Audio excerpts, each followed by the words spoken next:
And welcome back, folks, to Truth versus News here on the 7/27 of July 2020 down here in Tahiti, where it's just so beautiful.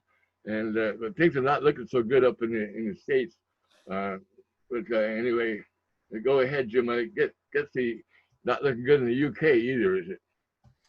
Well, Don, I think Scott anticipated exactly what we have here, that Saturday during a planned protest in Louisville, 3 people were hospitalized, none were life-threatening, were 3 members of the heavily armed militia group, NFAC, not effing around, were injured by shots fired from one of their own members' guns, police told Fox News. The Louisville Black Lives Matter has distanced itself from the coalition as outside agitators. Now, what troubles me about this story is they just use the word armed militia. They don't say this is a black militia, that this is a group that claims that they are the serious group that is the white people's worst nightmare. They're not saying that. 3 members of the heavily armed militia group, NFAC, were injured by shots fired from one of their own members. Oh. Louisville Black Lives Matter has distanced itself from the coalition as outside agitators, but there's no question but what this is the not effing around coalition that is black militant. Racial justice groups have been at it daily since Breonna Taylor was shot and killed in her apartment in March by police. Thus far, the groups have remained peaceful till the events that unfolded Saturday. Police were on high alert, acknowledging the potential for violence from the NFAC. They are a group of heavily armed militia, black predominantly. That's what they're not talking about. Dressed in all black, who claim to be defending the Constitution and condemning Taylor's. I think Scott got it right. They're going to try to make it out as though these are right-wingers. One NFAC member spoke to groups of protesters after the incident. We had a little accident. It happens. The 3 persons injured were sent to the University of Louisville Hospital. According to Louisville Metro Police Department, the injuries were not threatening. The group that claims to be not messing around seems to be disproving itself. While this may be an accident, negligence with a firearm can bring catastrophic results. A group claiming to be made up of ex-military and other highly trained individuals is proving otherwise. Scott, your thoughts? I think this was a probe. I think they were testing the waters to see what happens when we discharge a firearm. Are we instantly shot at? Are we instantly surrounded by law enforcement? Are we broken up, arrested? I think this is a probe to test the waters, because illegal discharge of a firearm is a crime that they should be criminally charged with. This is not going in a 4th of July parade with a permit to fire shotguns into the air as an expression of patriotic celebration. This is discharging of a firearm with a live round allegedly in it that is unwarranted, unjustified, and in a sense can be described as an assault on the peaceful society. It's disturbing the peace. It's unlawful discharge of a firearm. It's negligence. There are crimes that should be charged and prosecuted against the person or persons who discharged this firearm, and that may have resulted in the wounding of these individuals. This should not be treated like, well, we had a little accident, it just happens. Bullshit. Your ass is in chains in a jail cell, and you're in court for illegal discharging of a weapon and multiple other crimes. This cannot be tolerated. I personally think this is a probe to see what would happen. It didn't shoot someone in the ephemeral artery. It was allegedly, shot into the ground and ricocheted and fractured. But this is still something that cannot be tolerated, because it's going to get worse. Now that if they get away with this and they think, well, we discharged a weapon, now we can do it again. There's a precedent. There's no charges. And how many more bullets can we fire into the air? How many more times can we engage in this activity? So the propagandistic aspect to me, Scott, is to never identify this as a black militant group that claims to be your worst nightmare for white society. So it seems to me they're trying to be vague and ambiguous so it can be blamed on right-wingers, on militias generally, when this is a specifically black militant organization that claims to be America's worst nightmare. And a very ugly, violent one too in their commentary. Yeah, I'm just very troubled by the way it's been presented. Meanwhile, we have a member of the COVID-19 response team resigning. Dr. Denis Mukwege has resigned from the COVID-19 response team. He declares, "I cannot in any case dirty my Nobel Peace Prize for money. We have to be ordered to declare any illness to be a coronavirus and any death." He's admitting how they are rigging the statistics. In addition, the thing that displeases me is that after more than 100 samples, none came out positive. I have a career to protect and I am Congolese by blood. Getting rich by lying is a sin before God. I quit. I commend him. Yes. Meanwhile, the Trump texting program was shut down by the corporate text giant. Surprise, surprise. The tech giants are once again pulling out all the stops to go after President Trump and to deprive him of the opportunity to communicate with his supporters by text messages. Democratic nominee Joe Biden's account, of course, is still up. Politico reported a test run of one of Donald Trump's most important voter contact programs was abruptly shut down over the July 4th weekend, potentially costing the president millions of dollars in donations and raising alarms about whether the initiative will face roadblocks in the run-up to the election. Trump's campaign used the weekend to test drive its text messaging program, a cornerstone of its small donor outreach and its voter turnout plan. But after sending out over 1 million patriotic-themed messages, the enterprise was taken offline by anti-spam monitors employed by mobile phone giants. Trump's son-in-law, Jared Kushner, a White House senior advisor who wields vast control over the present political apparatus, quickly reached out to Verizon and T-Mobile executives to inquire about initiating communication between the campaign and the companies in the hope of fixing the problem. It took 5 days to resolve the shutdown, leading Republicans to worry the same thing could happen this fall when the president urged supporters to vote and the stakes will be much higher. The report states people close to Verizon, AT&T, and T-Mobile confirmed the companies have suspended Trump's ability to send messages to his supporters using peer-to-peer text messaging. The companies claim without proof that Trump was spamming his supporters. Meanwhile, Biden's presidential campaign has been left unaffected. How absurd is that? Meanwhile, local TV stations across the country are set to air discredited pandemic researchers' conspiracy theory about Fauci. This is outrageous, too.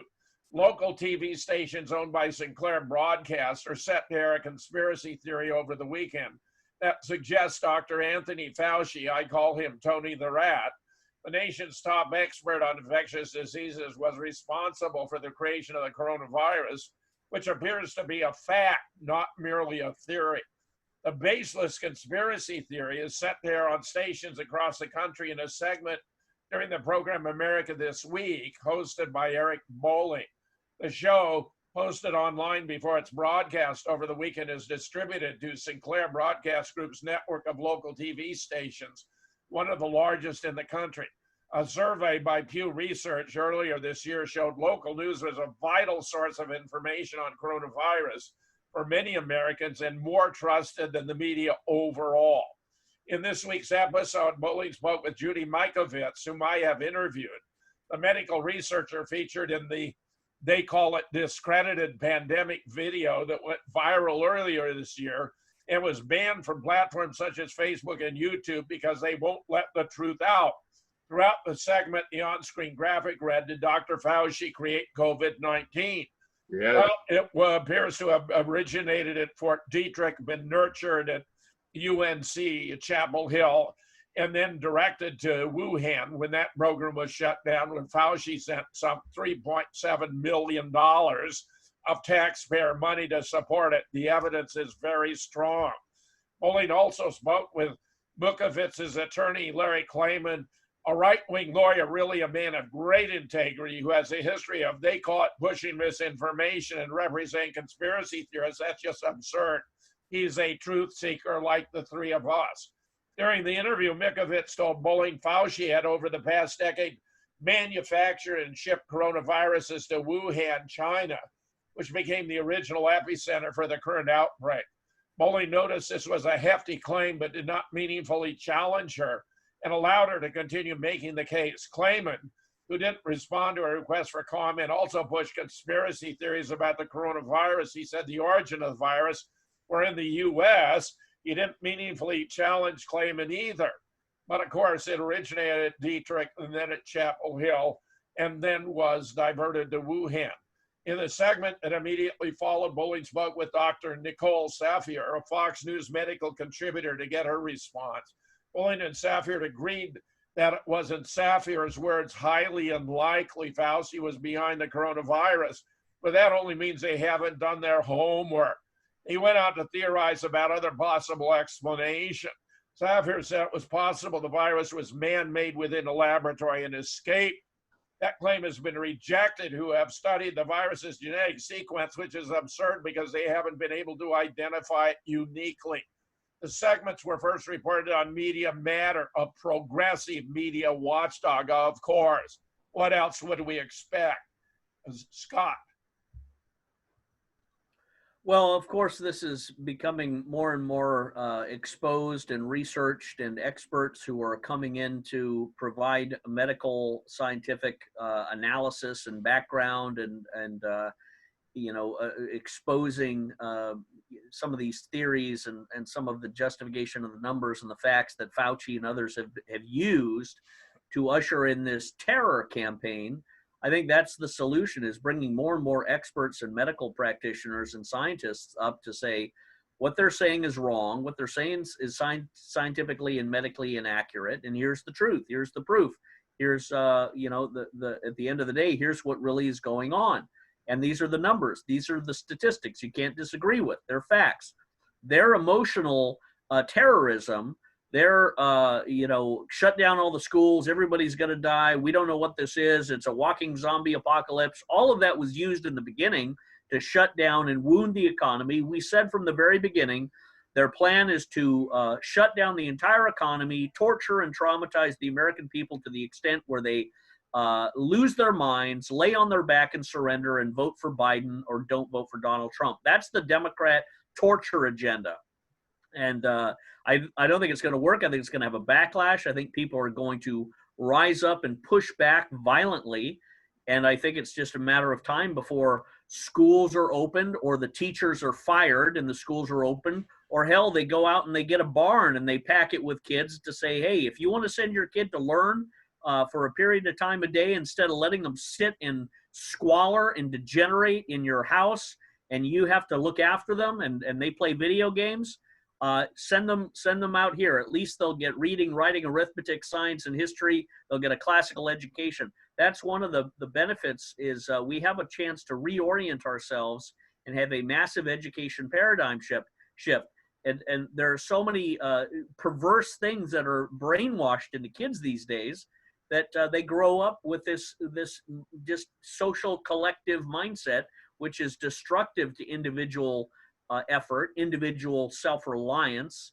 All of that has been brainwashed and traumatized and shamed. So kids, when I was going to school, you pulled yourself up by your own bootstraps. You were independent. You were manly. You were going out into the world to conquer, to build, to slay dragons, and that required, yes, individual training, but also teamwork training. All of that is being lost to education, especially with the 1619 program that's talking about slavery. America's a slavery state and all the negatives. I think people are sick and tired of all the negatives because it doesn't do anything but decay life and our whole human relationship. I think, of course, that's characteristic of the liberal leftists. They hate themselves. They hate God. They hate the family. They hate nothing but, everything. And they see government having to spread that hate to everybody else as if that's going to alleviate their own suffering. And I think people are saying, no, we're cutting all of that off. We're not going to have anything to do with it. Jim? Yeah, very nice. Excellent point, Scott. Absolutely.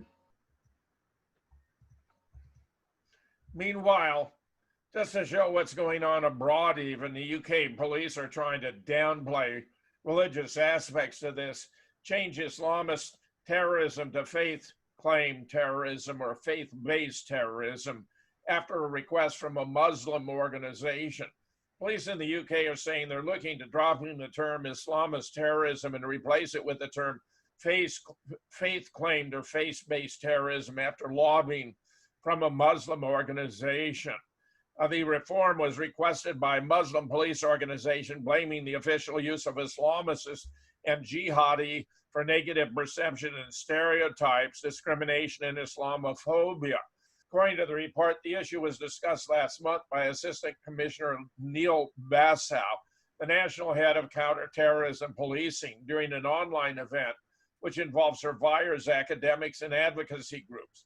The terms terrorists abusing religious motivation and adherents of Osama bin Laden's ideology were suggested as replacements for Islamist terrorism, while the word jihadist would be dropped entirely. But look how absurd that is. Osama bin Laden was our man in Afghanistan. He was instrumental in getting Stinger missiles into the hands of the Mujahideen. They used to shoot down Soviet helicopters and planes to drive them out of that nation.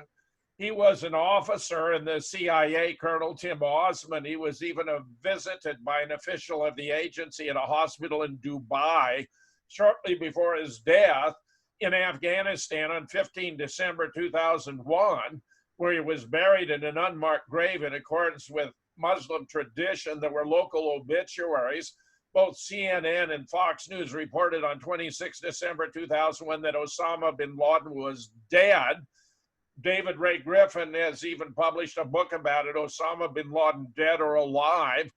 Barack Obama decided it was desirable to resurrect him and have him die again at a compound in a completely phony stage raid in Pakistan to position himself for a triumphal re-election as the man who got the most wanted terrorist in the world. But it was all complete and total bullshit, embarrassingly bad. Meanwhile, a majority say American society is racist. More than half of registered voters, from a Wall Street Journal NBC News survey. 56% said American society is racist. 82% of Democrats, 30% of Republicans, 78% of blacks, 66% of women, 65% of people 18 to 34. 51% of whites said American society is racist. 59% said blacks are discriminated against. 52% said the same about Hispanics. 15% said whites are discriminated against, which is becoming more and more prevalent. 76% of blacks, 42% of whites have a positive view of Black Lives Matter, which is going to change dramatically as events continue to unfold.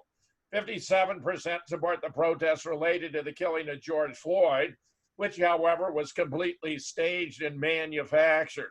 52% said it's appropriate for athletes to kneel during the national anthem, up from 43% 2 years ago. But that's going to continue to harm professional sports. Their fan base is going to drop and drop and drop. 51% said Confederate statues should be removed, up from 35% 2 years ago. Very unfortunate, stupid. Any number of commentators have nailed what's going on here. Steve Crowder observed, the USA ended slavery, ended race-based civil rights violations, elected a black president twice, and made our highest paid athletes, musicians, celebrities, and cultural ambassadors black Americans. If we're a racist nation, we suck at it. Meanwhile, civil rights attorney Leo Terrell, for the record, observed, I oppose that sign out there. The Black Lives Matter organization does not care about all black lives. They don't care about police officers who are killed. They don't care about black on black crime at all.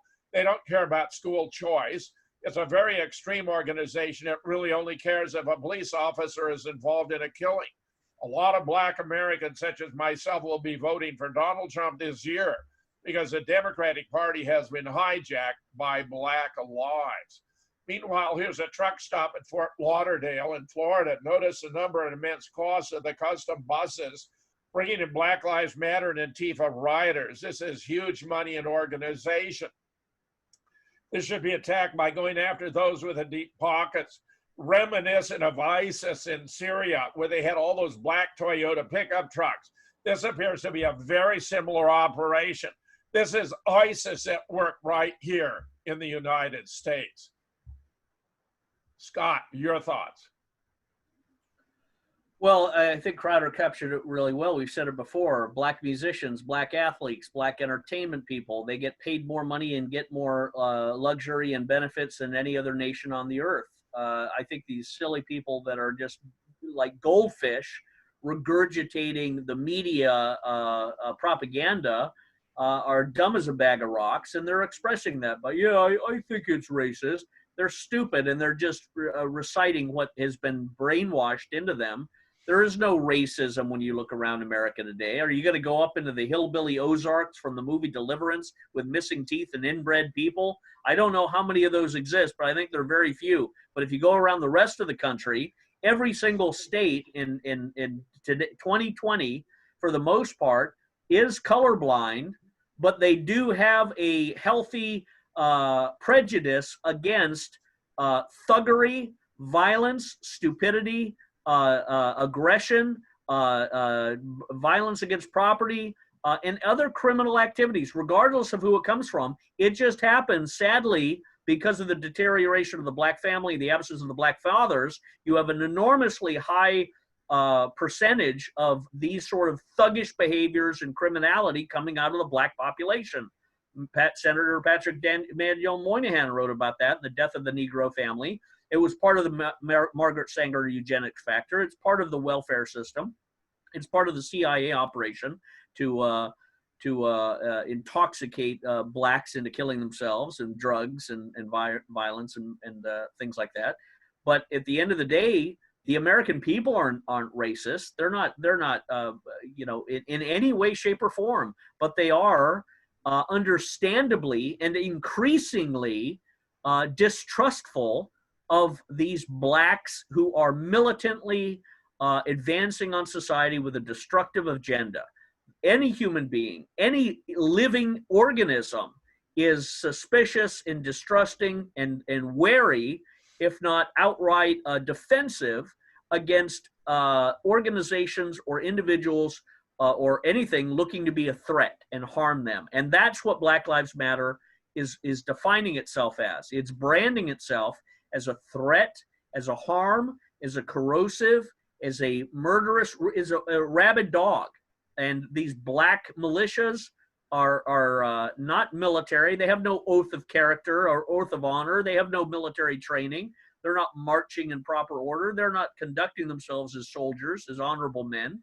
They're conducting themselves like Black Panther thugs. And people are going to reject the black altogether. The entire black population is going to be rejected. It's going to be isolated. It's going to be ostracized. It's going to be kept at bay. It's not going to be welcomed or invited into economic opportunity or social opportunity as it was in the past, because now there is this taint, this stigma, this agenda of violence and overthrow that is being attached to them. So I think this overall, 56% last time I saw are against statue destroying. And I think the percentage of 42% people recognizing that they do not favor Black lives, that 42% of whites that favor them is going to drop down to probably 10 to 15% of white people support Black Lives Matter. That will show you that the entire majority of all white people are going to be against Black Lives Matter, and the Hispanics and the Asians and the Hindus and the Sikhs and all other minorities that are in this country, and I've talked to many of them, are looking at blacks like, you're all a bunch of lunatics. You're all behaving like a bunch of savages. You're all behaving like violent, destructive barbarians tearing down the Roman Colosseums and empire and the civilization that we've developed so far. And we're not going to allow it. We're not going to allow you to act in this selfish, narcissistic, destructive way. And that impulse by minority groups and minority populations and the white populations are, again, going to ostracize blacks to a large degree. And the blacks that are in total disagreement with them, they're in disagreement because they recognize the severity of the suffering and the economic depravity that will come if the blacks say everybody else in this country is a fool and a racist and owes us money. Well, then what that does is close every door that every other non-black person had open to the black population. They are closing it on themselves, and the blacks are going to recognize once they close all the doors to the relationship with every other race in this country, they're going to be in utter darkness. Jim? Excellent, excellent, excellent. Scott, did you have a video you wanted to add to our discussion today? Yeah, let me bring it up right here. Here we go. Scott Bennett, welcome to the program. Now, Scott, let's dive into conjecture at this point because we have very little to go on. So why do you think, in your professional opinion, someone would want to do this to a passenger plane? What gain do you have to get out of this? Well, the easy explanation is it's a provocation for a conflict, a war, a skirmish, some sort of military engagement between Iran, Israel, and the United States. This plane, the small fighter plane, was either an F-15 Eagle, which would indicate it's an Israeli plane purchased from the United States, or possibly an F-18 Hornet, both of which are extremely advanced in their avionics and their weapon systems and their radar. But that will be the first tell. Is it an F-15? If it is, it's most likely Israeli, and there's other ways to determine it as well. But these planes, in their provocative gesticulations in the air and the military capabilities of this plane, they don't need to fire weapons or guns. They can force a commercial aircraft into structural failure by these sort of harassing maneuvers. So it's very easy for a near flyby to force a passenger plane to buckle, to turn sharply, to imbalance its engines and fall apart. And that right there is a very easy way to cause a military attack, a declaration of war, I would say, and blame it on the camouflage of accident, that sort of thing. So I consider this an act of extreme provocation. I don't think it was the United States. I don't think Donald Trump did this. I don't think anybody in his military command would have done this. If they did, they should be court-martialed and thrown in Fort Leavenworth prison, because this is the last thing that the American people want. And I think it's the last thing that President Trump wants coming into this election, because the American people have already stated in the House of Representatives and the Senate that the president is forbidden from engaging in military war declaration activities against Iran without declaring it first, according to the Constitution, in the House and the Senate. So the House and the Senate and the Congress have made it very clear that they do not want a unilateral declaration of war by the president through some sort of Israeli-facilitated false flag attack, such as the attack on General Soleimani or something else. So I don't think President Trump it would have done this and not necessarily knows about it. Of course, he could be deceived himself. This could have been done by rogues, because this is something the Israelis, I would say, are trying to provoke. They want to engage a conflict because they know the American people, if a conflict breaks out, if it's adequately serious between October 15th and November 8th, then the American people most likely are going to keep Donald Trump into office. They're not going to risk a Middle East war breaking out, becoming worse. So they would double down and keep the president in there, because Joe Biden is also such a kind of a unreliable president, an unreliable person for that matter, based on his mental deterioration and other things.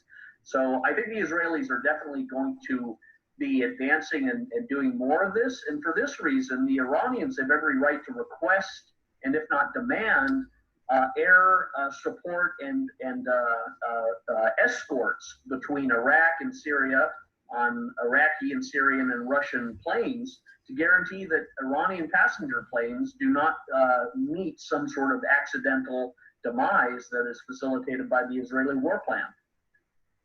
Now, Scott, we were getting reports in that initially the pilot believed it was one Israeli jet, but didn't later contact the jet pilots to warn them about keeping a safe distance, and they identified themselves as Americans. Two jets, two American pilots identified themselves, did their little harassment, and then took off.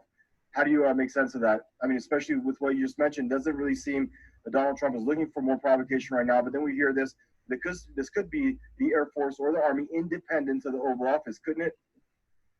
Yes, certainly could be. It would be the Air Force. The Army doesn't possess avionics like that, and the Air Force is entirely responsible for its plane activity, and the Navy, of course, too.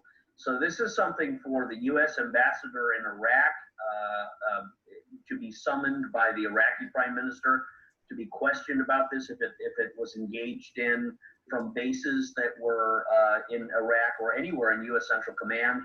This is something that is extremely provocative because, once again, these sort of advanced military planes, the F-18 Hornet and the F-15 Eagle or the F-16 are very, very well advanced, very maneuverable, and all they have to do is really harass a large-scale passenger plane, and the maneuvers that a large passenger plane can take easily can break off the wing, easily can break off the tail section, easily can break off the rudders, and cause the plane to go into a spiral and destroy itself. So this is not just harassment.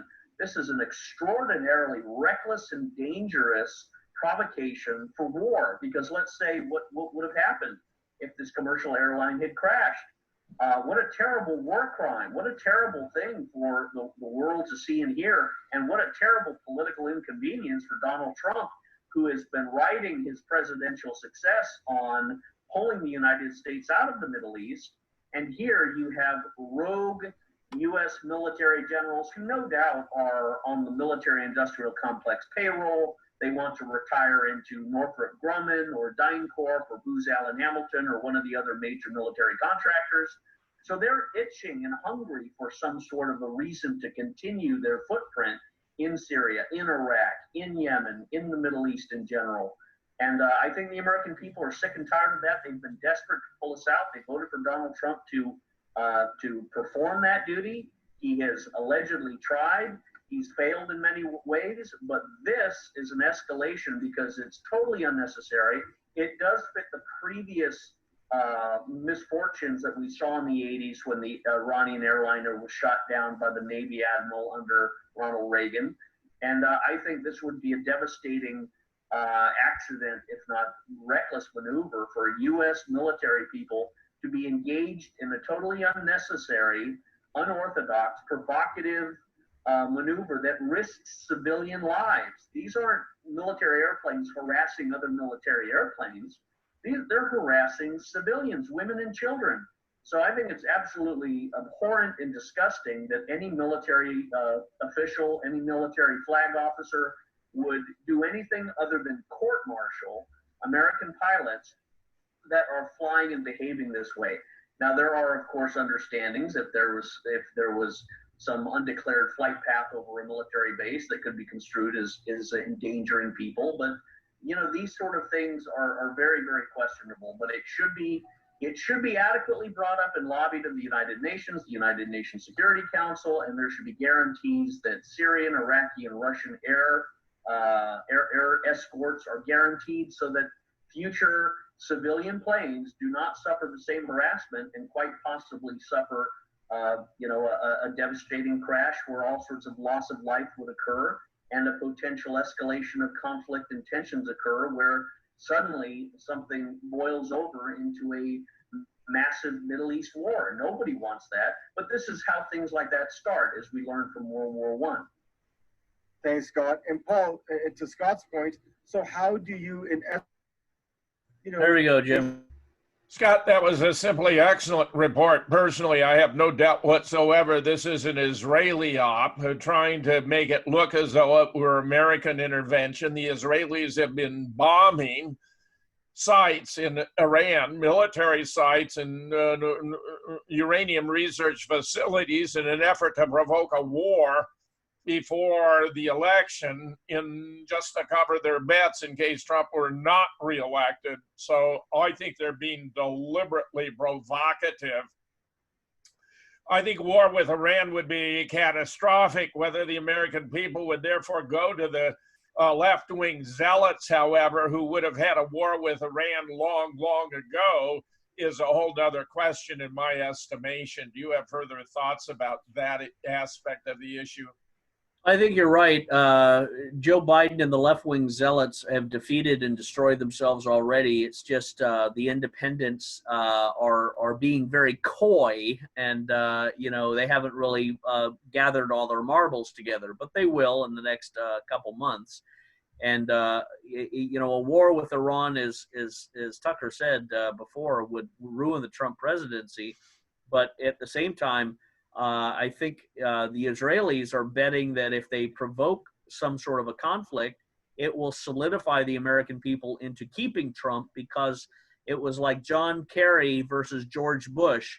The major issue was people did not want to abandon a president in midstream of a war. And I think that's what the Israelis may try and trigger. And who knows? I mean, I hope Donald Trump doesn't take the bait, because there's always a risk. But war with Iran would not be good. But they are certainly politically calculating that it might, tighten things up for Trump. But I think the Israelis are behind a lot of this. This is something the Iranians haven't responded to, and the Russians and the Syrians haven't responded to. But these sort of things are very, very dangerous, because they can blow back very easily. And, I don't think Trump wants that. So I don't think he's going to back anything.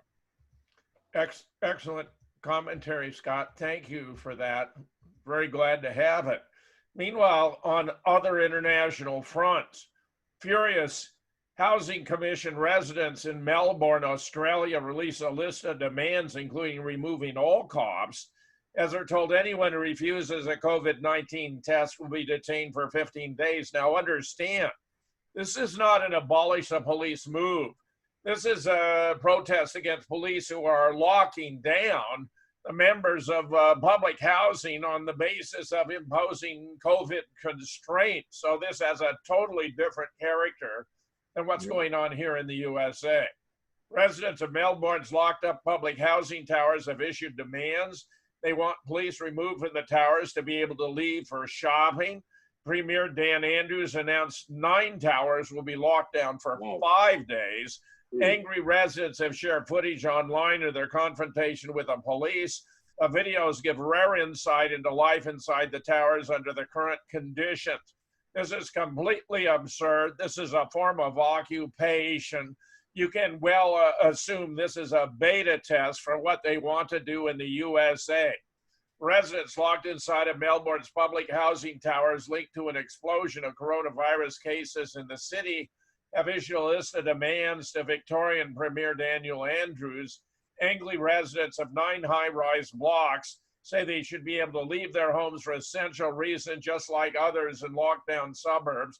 They've also demanded the police be removed from the buildings. Here are their demands. We demand we aren't stopped from leaving our homes for 4 reasons: work or education, exercise, medical care, caregiving, or shopping for supplies. Right. We demand the removal of all police officers from the buildings and a maximum of 2 police officers present in our community. We demand rent beginning 5 July be suspended until further notice, and any residents having automatic pay be refunded immediately. We demand testing station without police present within walking distance of all lockdown buildings. We demand transparency and immediate transfer of funds from residents raised by other entities. These protests appear to me to be completely reasonable under the circumstances. Meanwhile, a Yale professor of epidemiology, Dr. Harvey Reich of Yale, said he believes that President Trump's touted drug, hydroxychloroquine, could save up to 100,000 lives if used properly to treat the coronavirus. In other words, that Trump was right all along. Yep. but that is being stifled by a propaganda war. Not only that, but we have warnings coming with ear loop masks now that the product is not a respirator, will not provide any protection against COVID-19 or other viruses or contaminants, meaning it's really all for show. Meanwhile, we have a Texas guy very concerned about all this going on. He shared his concern with his physician. They had a test kit with 10 different swabs that weren't used on anybody. They sent them in for evaluation, and all 10, which I repeat, hadn't been used on anybody, came back positive. This is just embarrassing and exactly what we've come to expect. Scott, your thoughts? Well, I think again the absence of the COVID-19 being the zombie apocalypse, death, disease rampaging across the country, the absence of that, the absence really of any notable sickness or debilitation that's caused among people under the age of 80 is a confirmation that all of our policies were reactionary, based on hysteria and fantasy. We didn't man up. We didn't fight through it. We didn't say, okay, look, we're in a situation where healthy people should continue to work to keep the backbone of the economy running, to keep the coal being shoveled into the engine so we don't get stuck out here in the middle of the Northern Atlantic and crash on the iceberg of our own invention. Instead of doing that, we shut down the entire economy, the entire society. We've traumatized our children to a point we've never seen in the history of this country. We've let lunatics and rampaging liberal, Democrat, communist tyrants like Gavin Newsom and Whitmer and the New Jersey governor and these other idiots do unconstitutional, tyrannical actions, throw people in jail, stop people from assembling in their churches. And it shows that the cowardice of the American pastor and churches are absolutely castrated and defunct and have no business with any claims of spiritual authority, because they've abandoned their first love and they've become submissive slaves to the state, where the founding fathers and everyone who's ever understood the religious principle of freedom and spiritual worship recognized there's two cities, the city of God and the city of man, and that religion and spiritual expression are inviolable. And the gathering is inviolable. It does not happen at the permission of the state. The gathering of the expression, I don't care what your religious calling is or your affinity, you have a inviolable right to worship God in your way, to assemble and do what you want, guaranteed under the Constitution. And all of these things have been allowed to be thrown out, and we have generated a dirty bomb. This is the dirty bomb, the dirty COVID-19 bomb, which has now sickened our society with this radioactive disease, radioactive uranium-rich air that has just caused us to become eaten alive by the cancers of fear. And it requires a affirmation of our courage, of our Constitution, and a political willingness to engage the hostile forces that are trying to arrest our freedom. It requires us to engage a mindset of violence, if necessary, to free ourselves from the shackles that these tyrant Democrats are trying to put around us. And it will determine whether Trump's elected again or not. Because don't be surprised, as they're already talking about, if the Republicans are limp noodles, if they are lukewarm, and they look like a bunch of chicken littles who are following polls, and they're not showing real manly leadership, and they're not saying the right things to inspire courage, then the people are going to go, well, there's no difference between Democrats. I'm not even going to show up and vote. I'm so depressed and upset by the Republicans, I'm not even going to vote. That easily could happen to Donald Trump and the Republicans if they play it safe, if they play it wet noodle, lukewarm, Mitch McConnell castrated weakness. It could cause the voters to just stay home, Jim. And that's a real scenario that the leftists could win by a nose. Remember, there's not going to be a landslide with the leftists. If they win, it's by a nose, and it's because Our own leaders played it safe when they should have played it bold and courageously and loudly and aggressively and affirmed the Constitution and said, here's the key. Citizen posses and patriots, get your guns and look after your own town. You have a right to guard your store and your property. You do it. You don't ask permission by your mayor. You stand at post. That's what needs to be said to send a message to these violent mob thugs like the sheriff of Polk County. You come into Polk County, you're going to be leaving on a gurney and a corpse in an ambulance, because the people of Polk County are going to shoot you and blow you out of their house. That's the message for modern America, Jim. Well said. What a message. Got advice they would be well advised to follow. Meanwhile, we have a GOP House candidate who's insisting the George Floyd killing was staged. I gotta commend her. This is a Republican House candidate in Missouri, published what they're calling a half-baked report claiming the video of George Floyd's death, which has sparked nationwide protests, is in fact a staged false flag. Winnie Hartstrong, a candidate running for the St. Louis congressional seat held by Lacey Clay, a Democrat of Missouri, has pushed conspiracy theories about Floyd's death for nearly a month on Twitter. In May, a video featuring Hartstrong claiming George Floyd is alive circulated among far-right Twitter accounts, received more than 100,000 views. She went further last week with a 23-page document laying out a series of incoherent conspiracy theories about Floyd's death at the hands of a Minneapolis police officer. Hartstrong insists Floyd actually died years earlier, and the video that shows his death is actually a bogus deep fake meant to stir up racial tensions. Well, there's no doubt that she's right about it. Here are some of the evidence, some of the proofs that she's got the conclusion right, whether or not her premises are correct. How did the cop throw the guy down hard enough to knock off his hair? Notice when he's being arrested and manacled, behind his back, he has hair. When he's lying on the ground, all of a sudden he doesn't. That's a pretty good question. Meanwhile, notice when he's lying on the ground with no hair, he's no longer manacled behind his back. That's pretty stunning too. How in the world could that have happened?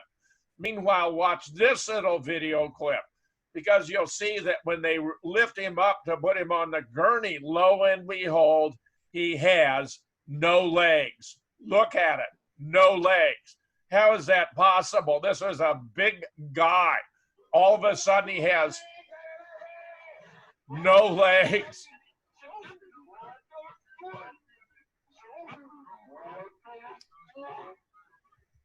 So Winnie's got it right. It turns out they were using a medical torso that was manufactured by Sigma 7. An African-American torso airway trainer runs $4,360. The way they did it, they put George Floyd manacled behind his back into the cop car. Then you would normally drive him to the precinct for booking and mugshots. Then they took him out the other side. But what they took out was the training dummy, not George Floyd. That's why he mysteriously lost his hair. That's why he was manacled in the back, but then he'd not manacled in the front.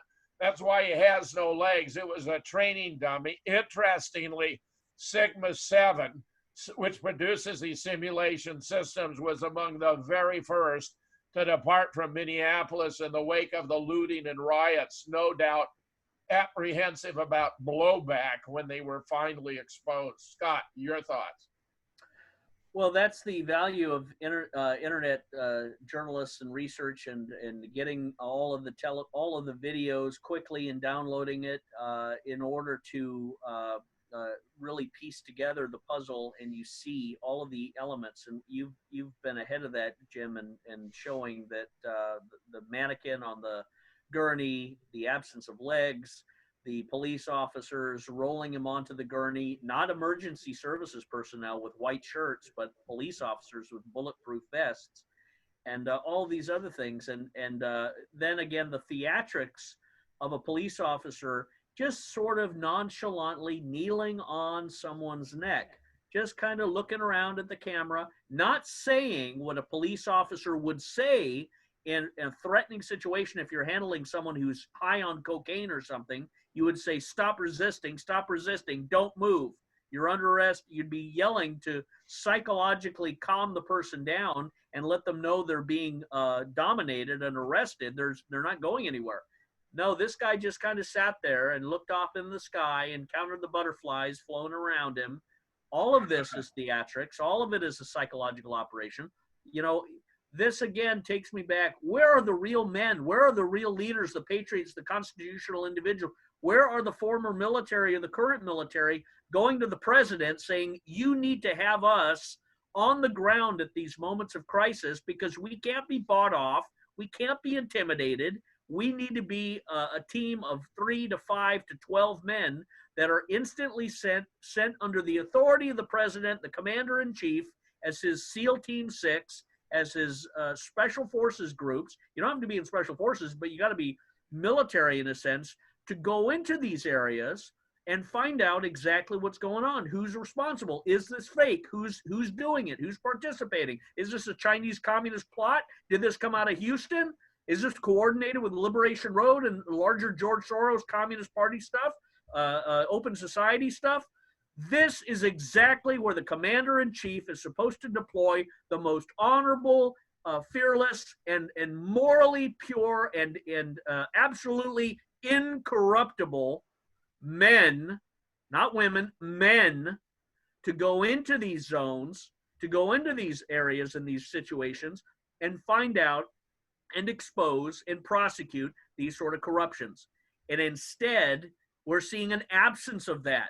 And instead, we're seeing the president ping-ponged, back and forth being played, and the American public being played. And what do we have as a result of this George Floyd situation, which is still up in the air and chaos and what really happened? We have the greatest collapse of American society since American society was formed.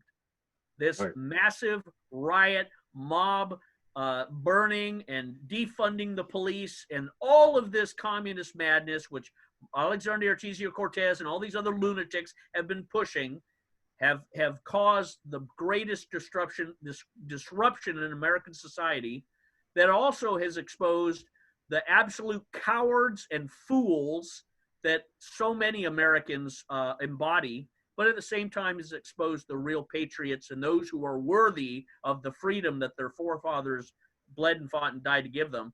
They're standing up. But I'm very disappointed that the president doesn't have an elite special operations team, at least we don't see it, going out and exposing these things, because his political response would be different. And we have to put the fear of God into these people who do these false psyops, these false flag attacks. We have to go out and treat them like domestic enemies.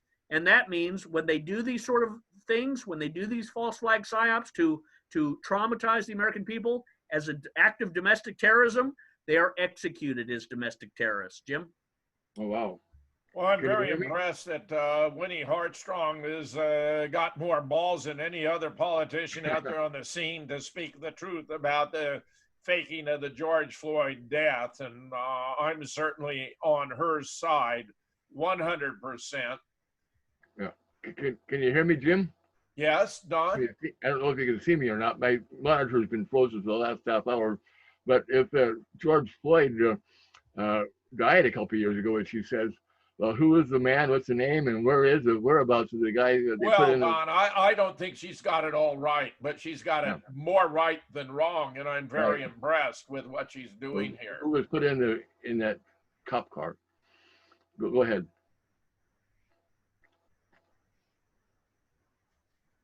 Hello? Yeah, Don, I don't know why I got thrown off here. Here we go. More for your editing skills. Yeah. Very pleased to say I have two dynamite speakers for the FETS Presents on Tuesday and Thursday. Rebecca Carnes, a Newtown mom who's been speaking out about Sandy Hook, will be my guest on Tuesday from 8 to 10 Central, from 9 to 11 Eastern.